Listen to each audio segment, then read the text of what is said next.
Shalom Aleichem and welcome back everyone as we are here and we're learning Sefer Devarim and this week being Parshat Ekev. I want to start off with a story, and this story will take us to a very important lesson, Be'ezrat Hashem. It's a Hasidic story and it has to do with the founder of Hasidism, the Baal Shem Tov, Zecher Tzadik Lebracha.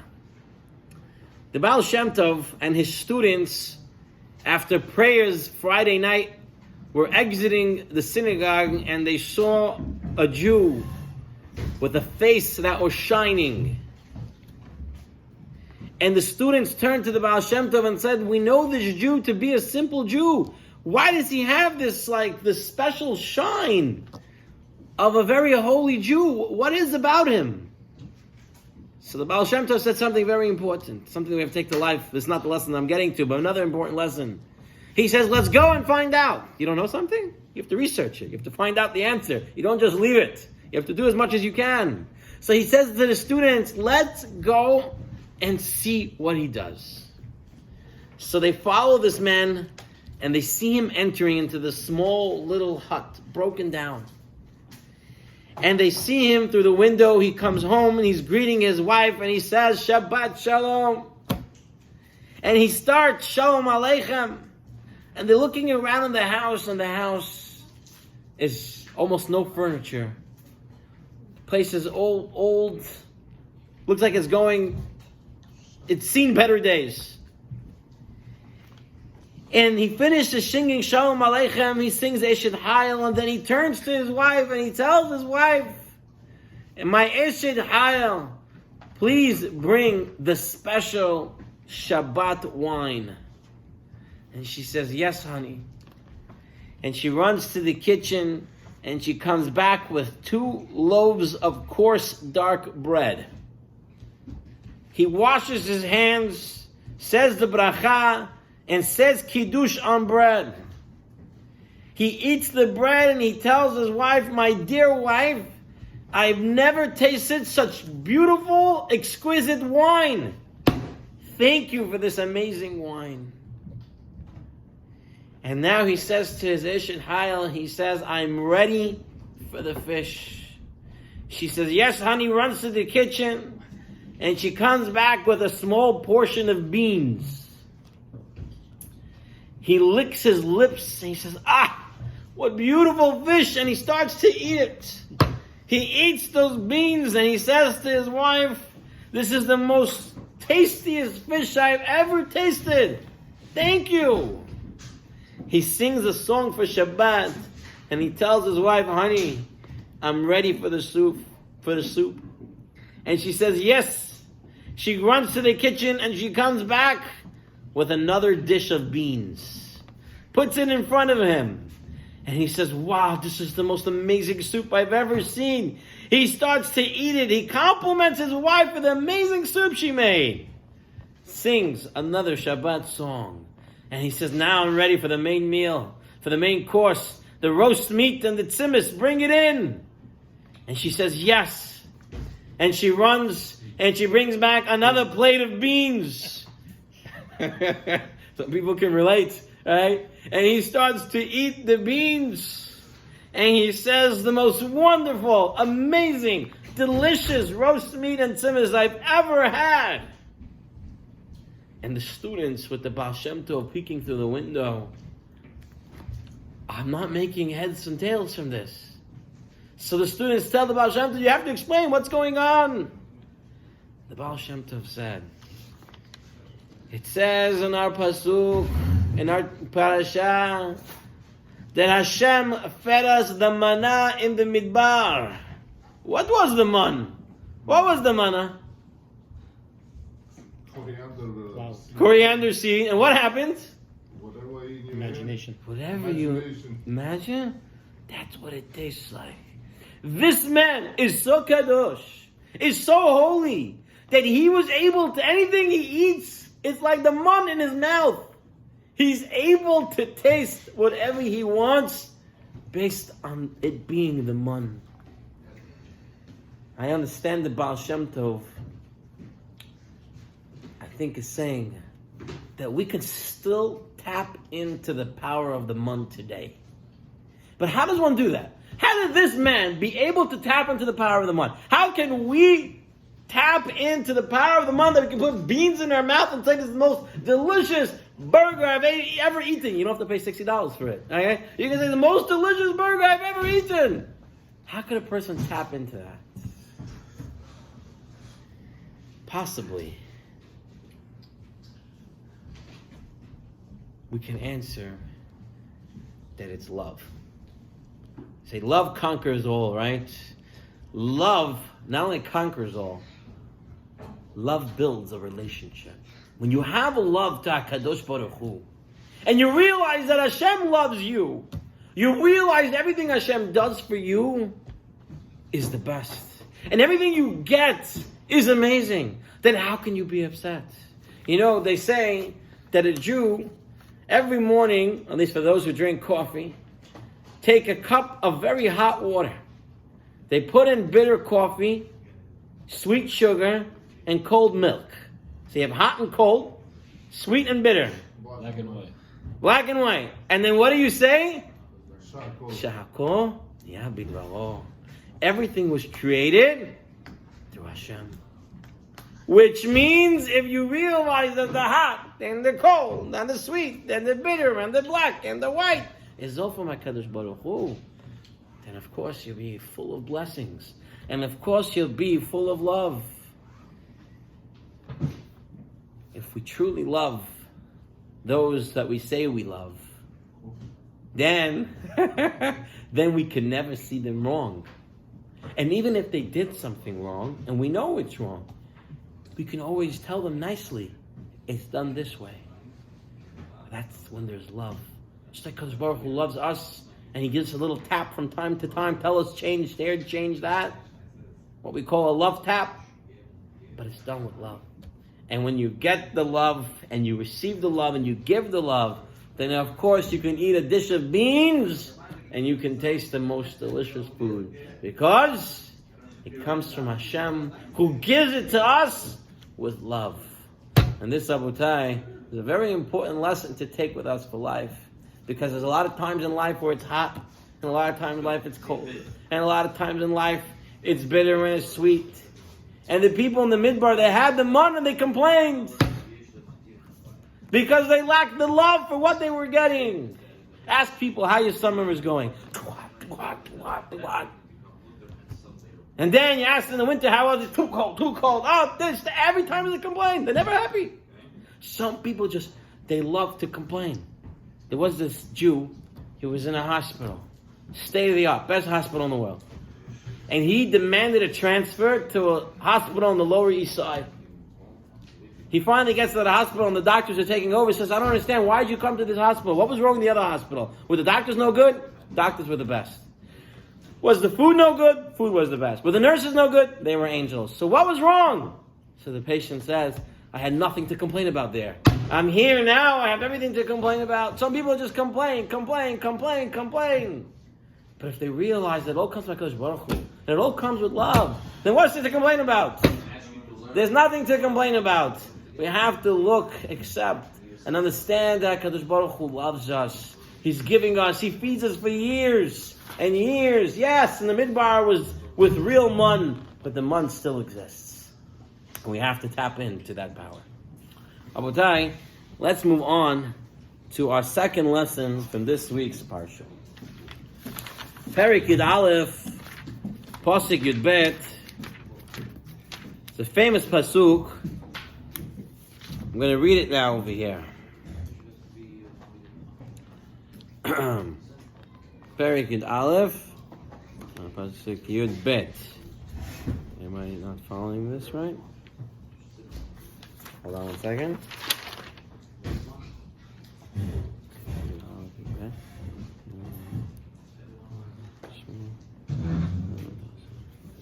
Okay, maybe they're putting it down wrong. This week's parsha we have where it says Hashem's eyes. Anyone know what pasuk that is? Enei Hashem. Yeah, which which one of the year that is? It's in the beginning. In the beginning. Anyone know where in the beginning? You'll find it. You'll tell me. In the morning, today in the Yeah. morning. You read it this morning? Okay. What's supposed to be in the beginning? In the middle. I don't know why it says Parakid Aleph. I'm looking at Parakid Aleph. Maybe the middle. Okay. So, Enei Hashem, Eretz Asher Hashem Lekecha, Doresh Ota Tamid. Enei Hashem Lekecha. Where is it? Yud Bet. Yud Bet. Okay. So where are we? Yud Aleph, Yud Bet. Eretz Asher Hashem Lekecha, Doresh Ota Tamid. Enei Hashem Lekecha Ba. Constantly Hashem's eyes are on it. Mereshit Hashana.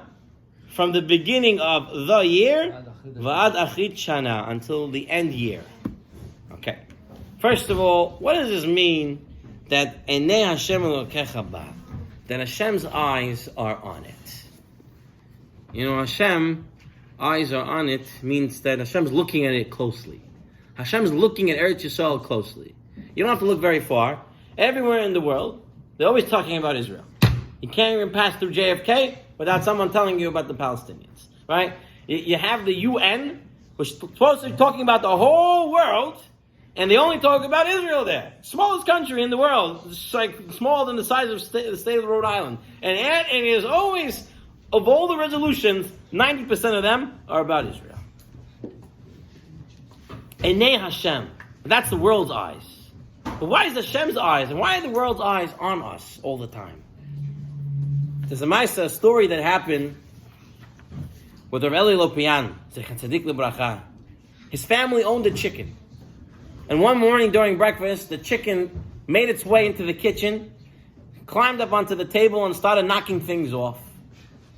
The mother of the house took the chicken, took him back outside and put him in the chicken coop. And Rav Eli Lopian was very surprised. He said to his mother, if I did that, you would scream, yell, and patch me and give me what I deserve. If I climbed up on the table and knocked things out. And here the chicken came and made a whole scene, and nothing happened to him. Favoritism, right? They're being picked on. So the mother said, I don't expect anything from a chicken. But you're a Jewish boy with a good brain. I expect a lot from you. You know, the rest of the world, no one even looks at what's going on. They're committing whatever they're committing, all these different nonsenses and all these different crimes, right? But everyone looks at the Jew. Why? Because the Jew, they know, has a brain on his head, right? Everybody's looking, but we have a special responsibility. Hashem says, you are the chosen nation. You are the people who I'm looking at. And they, Hashem, are on us, Talmud, because we are not a chicken. We're not a chicken. Now, that explains the first part of the pasuk. The last part of the pasuk has another interesting take. When is Hashem's eyes on us? Mereshit Hashana. Hey, Idiyah, meaning the beginning of the year, and ends off the pasuk Va'ad Aharit Shana. No hey. You should make it parallel. Va'ad Aharit Hashana. The end of the year. Same time. The beginning of the end. A circle. It should be parallel. Mereshit Hashana ad Acharit Hashana. So famously, the Satmar Rebbe, Zechat Tzadik Lebracha, explained as follows. He says, why is the beginning of the year called the year and the end of the year called year? Because every New Year, every Rosh Hashanah, people are mikabel things and say, this is the year. This is the year I'm not missing minyan. This is the year I'm going to increase learning. This is the year I'm going to do this. This is the year I'll be nice to my wife. This is the year I'm going to learn Chot Shabbat. This is the year I'm going to... Then he puts the year. And comes the end of the year, and nothing happens. It's just another year. It's not the year. It wasn't the year that he thought this year was going to be. It's no longer Hashanah. It becomes just the Shana. You know, a lot of people are like this. They're always in the planning stages. No, you got a Havuta yet? Working on it. It's been 10 years already. You got a Havuta yet? I'm working on it. You wanted to learn Mishnayot. You did it yet? I'm working on it. He's still in the planning stages. Rabotai. Yeah, there's that story we said over many times. There was this Hatan. He got married. It was the night after his wedding. And he wanted to impress his father-in-law. He said, I'm going to get up early for tefillah. And he shows up to the Beit Midrash 2 o'clock in the afternoon with his talit and tefillin. So his father-in-law is there, and his father-in-law tells him, everything okay? He says, you're very proud of me. He says, what do you mean? He says, I'm coming now to shul. He says, yeah. So what's there to be proud of? He said, I've been fighting with the Yetzer Hara from 6 o'clock in the morning, and I finally won. Hey, you won at 2 o'clock. What's 2 o'clock going to help? You can't keep. You gotta do something. Better late than never. Yeah, better late than never. But it's gonna be late, and then it's gonna be a never. Better late than never means I'm doing it now, and now I'm late up until this point. I'm doing it. Better late than never doesn't mean I have later to do it, because you don't know what's gonna be in the next minute. Ashav. What kind of song is this? It's a story. It's a story. But it's a mashal. But this is the idea, Rabotai. We have to get out of the staging plan staging. It was once I remember when we were kids, my father brought home this tape. I don't remember the tape. It was a tape about a Hanukkah story with the Baal Shem Tov, or some Hasidic rabbi, I don't remember. But one part of the tape I remember, part of the story I remember, was that they had a Rebbe coming to their house. So the father was very excited. So he told the kids, we're gonna make a plan, we're gonna stick to the plan. We're gonna stick to the plan. And they made a whole song about sticking to the plan. The Rebbe came. They're all singing the stick to the plan, but they never made the plan. They just knew they have to stick to the plan. There's so many people like that. They're always thinking and planning and this and that. But to do what they do. And what time the year is coming and going. It's a couple of weeks left. It doesn't mean that we can give up now and say, the year already passed. No. The fact is, even Mincha, Erev Rosh Hashanah, right before Rosh Hashanah, we say the bracha, Mevarech Hashanim. Hashem blesses the years. The year's already over. Why are you blessing last year? It's already over. No, it's not over. Every minute of every day is important. Cash in now. I saw here an interesting idea he brings in the Kedusha of Musaf, right? In the Keter that we read. We're saying, Hen ge'alti etchem acherit kereshit. Hashem will redeem us at the end like He did in the beginning. Like He redeemed us from Mitzrayim, He'll redeem us now as well. But here He wants to say, interesting idea. Hen ge'alti etchem. Hashem says, you know when I'm going to redeem you? When you're acharit kereshit, when the end of your year is like your beginning of the year. That means the whole year is like Rosh Hashanah. Agan Shior Rosh Hashanah, not Agan Shior Purim. Agan Shior Rosh Hashanah. A whole year is Rosh Hashanah. You're mikabel and you're doing things and you're with that seriousness. Then you're ready for Geula. Then you're ready for Geula Shinara. This is only one to this. 100%. But the idea is still a true idea. Abutai, very important lessons to take with us. Let's move on to our final lesson in this week's Parsha. We have later on in the same parak, and this time Hashem helped me find the pasuk correctly. It says over here as follows: Ki im shamor tishmerun et kol mitzvah hazot, chapter 11, verse 22. Asher anochi mitzaver etchem la'asota. You're going to do what I command you to do. La'ahava, to love Hashem. La'ahavat Hashem Elokechem. La'lechet b'chol dirachav u'ladavkovo. And to cleave to Hashem. Okay, what does this mean? La'lechet b'chol dirachav. To walk in the path of Hashem. That's literally how you translate. La'lechet b'chol dirachav. To walk in all His ways. What does it mean to walk in all His ways? So Rashi explained to us. What does Rashi say? La'lechet b'chol dirachav hu rahum v'ata tiyeh rahum. Hashem is merciful. You also have to be merciful. Hu gomer hasadim v'ata gomer hasadim. That means we have to do what Hashem does. Right? We know Hashem has Yugimel Midot. It's maybe invested a good time to learn what does Yugimel Midot mean, the 13 attributes of mercy of Hashem. In fact, we know it says that Moshe Rabbeinu was instructed to do what? La'asotah, to perform the 13 midot. Right? The Talmud Devar explains that means it's not enough to just read the Yigil Midot. Amonai, Kel, Rahum, Hanum. No, it's not enough. you have to do them. That just as Hashem is Rahum, merciful, Hanun, and compassionate, we have to follow them. Talmud Devarah has a whole section explaining every midah of how we're supposed to do it. And the fact is, Slichot is coming. We're going to be saying this Yom Kippur over and over again. So maybe it's important for us to learn them. If anyone wants to learn them in English, they have at the end of the Yalkut Yosef in English, Yamim Noraim, they have in the back beautifully put together every midah and midah explaining it.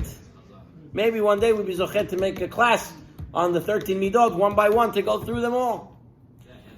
So we have to follow Hashem's 13 midot.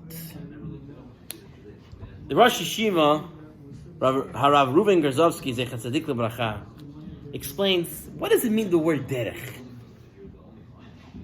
Derech can mean a path, direction, but derech also means the nature of something. The nature of a shore, of an ox, is to gore, right? It's to hit, right? It's a derech of certain things to happen. Derech means a natural way. Says the Rosh Yeshiva, that we have to become like Hashem naturally, meaning it should be natural to us to act with compassion. It should be natural for us to act with mercifulness. Once, Harav Yerucham Lavav Zechat Tzadik Lebracha was traveling by train, and as he's entering the train, one of his gloves fall out. Without thinking, what does Rav Yerucham Levovitz do? He throws the second glove out. Why? What are you going to do with one? Exactly. What am I going to do with one glove? I can't do it. I'm not going to get it back. I'll throw it out to the guy who finds it. But at least have two. The door closes very fast. Unless it's natural to you, you have to think about it. And thinking about it takes time. You already missed the door. Or you're boom, that's it. It was over. It was natural to him. Rabotai, here in the Pninim Al Torah, he brings a most amazing story. There was a man that used to work in a restaurant. He used to take the bus home every day, but one day he missed the bus. He decided to walk home. It was probably California. And he was walking home, and he saw a lot of homeless people. And he sees that they're looking in the garbage cans for food. And he thinks to himself, he says, every day I work at the restaurant, we have all this leftover food, and we throw it out. Why do we do that? Maybe I'll start bringing it here. So he talks to his boss the next day, and he says to the boss, listen, you're throwing out all this food anyway. Let me take it. So the boss says, listen, you can do whatever you want with it. I'm throwing it out anyway. Do whatever you want with it. So this young man, he takes it, and he brings it to all the homeless people, and he gives them to eat. And they're so excited. They never eat such good food. They're eating, they're enjoying it. He brings it 1 day, 2 days, 3 days. On the third day, he sees this one lady that doesn't come to eat from him. Doesn't come to take the food that he brings. So he takes a plate and he brings it over to her. And he tells her, do you wanna eat something? I brought from the restaurant. And she said, I want to eat it, but I'll never eat from the hand of a Jew. I hate Jews. He says, but I'm not Jewish. I'm not Jewish. You can have it. She says, I swear to you that you're Jewish. He says, why would you say such a thing? It's only a Jew who would think about doing something so nice like you. Something that you're doing. And I hate Jews? I'm not eating from you. This boy was very disturbed by this. So he comes home and he tells his mom, listen, it was the weirdest thing that happened. I'm bringing food to these homeless people. And this one woman won't eat. Because she has such hatred for Jews. And she thinks I'm Jewish. Could you believe it? She thinks I'm Jewish. And she thinks because only Jewish people will do it, she won't eat from it. And his mother starts to cry. And she says, we never told you. But I'm a Jew. Your father is not. But that means you're a Jew too. The kid couldn't believe it. He couldn't believe it that this anti-Semite knew that he was Jewish before he was Jewish. He went up to Eretz Yisrael. He went to learn in yeshivas there, and he became a completely observant Jew today.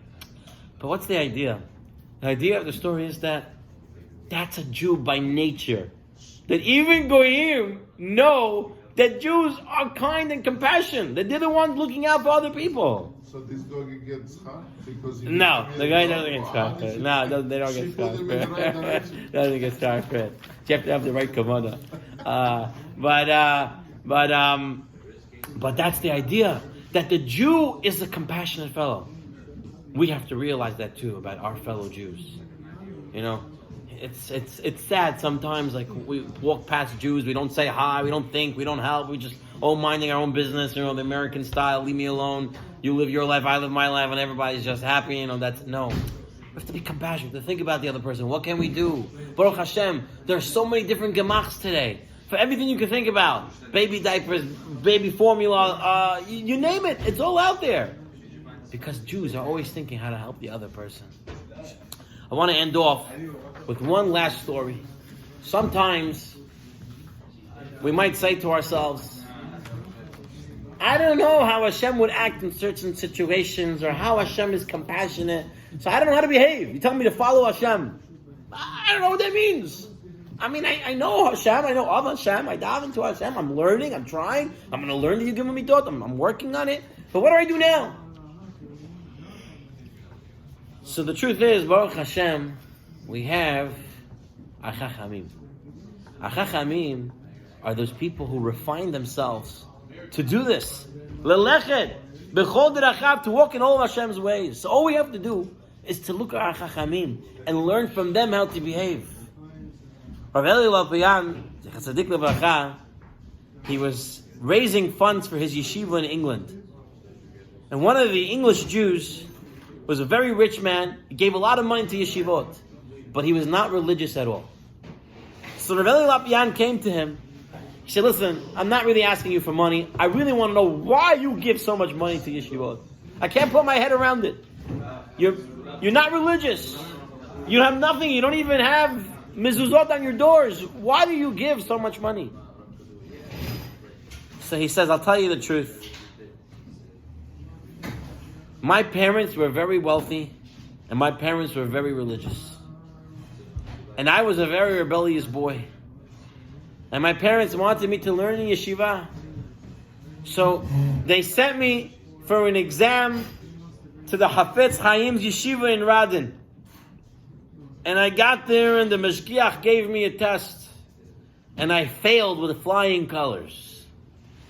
And the Mashgiach told me I have no place in this yeshiva. I should go back home. But I told him there's no way I can get back home today. Can I stay for a day in the dormitory, just sleep one night, and then I'll head back out? And the Mashgiach told me, a boy who cannot be in the dormitory for a year, cannot be there even for a night. You're going to have a bad effect on the other boys. He was bad. So he said, I'll ask the Hafetz Chaim what to do. So he asked the Hafetz Chaim, and the Hafetz Chaim came in and he said to the boy, I agree with the Mashgiach, you can't stay in the dormitory. But that doesn't mean you can't come to my house. So the Hafetz Chaim took this boy to his house. He says, he took me.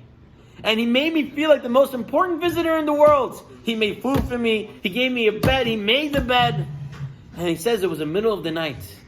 And it was very cold. And I felt myself waking up from the cold. And I heard my door of the room open. And I heard the Hafetz Chaim talking. He said to himself, Oi, it's too cold in here. What will I do? This little boy is sleeping and he's so cold. And the next second, I see the Hafetz Chaim taking off his jacket that he was wearing. And he tucks me in. And he makes sure I'm warm. And he walks out. And he did this act. And I'm sure it wasn't his most spiritual act he ever did. But this little act gives me warmth till today. And every time I see an old rabbi, it reminds me of the Hafetz Chaim. And I open my wallet and my checkbooks to them. Abutai, we have no idea how our actions make a difference in someone else's life. We, Baruch Hashem, have examples. You have so many examples out there.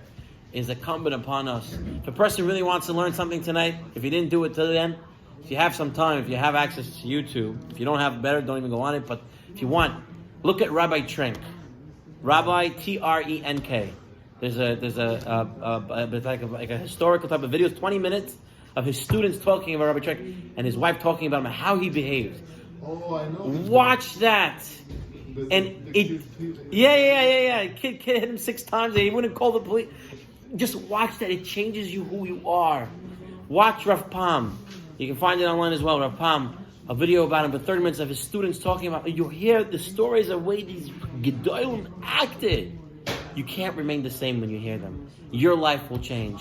And we also should be Zoicha, the Leche B'chol Derachav, to walk in all the paths of HaKadosh Baruch Hu. So to quickly, to round up and review our 3 lessons from this week's Parsha. Lesson number 1, we still can tap into the power of the Mun via love of HaKadosh Baruch Hu, love to others, love from others. Second lesson was that Hashem's eyes are always on Klal Yisrael because He could be on Klal Yisrael because we are roy to be looking at us. We're not a chicken. B, we're Am Segula, treasured nation. B, we have to make sure our year is a real the year, and we keep to it. We keep to our planning. We don't keep planning and not doing. We plan and do, and then you have to reevaluate, plan again, do again. Over and over again. Then, and our final lesson, the lesson was to follow Hashem's paths and Hashem's ways. Just as Hashem is full of Rahmanut, so too we should be. We should be Zoicha to see the Gula Shalema. We should be Zoicha to a good Chodesh Elul that's coming up very soon. We should have a complete Mechila, Slicha V'Chaporo, Bezat Hashem. Zoicha to an amazing Rosh Hashanah, amazing Yom Kippur.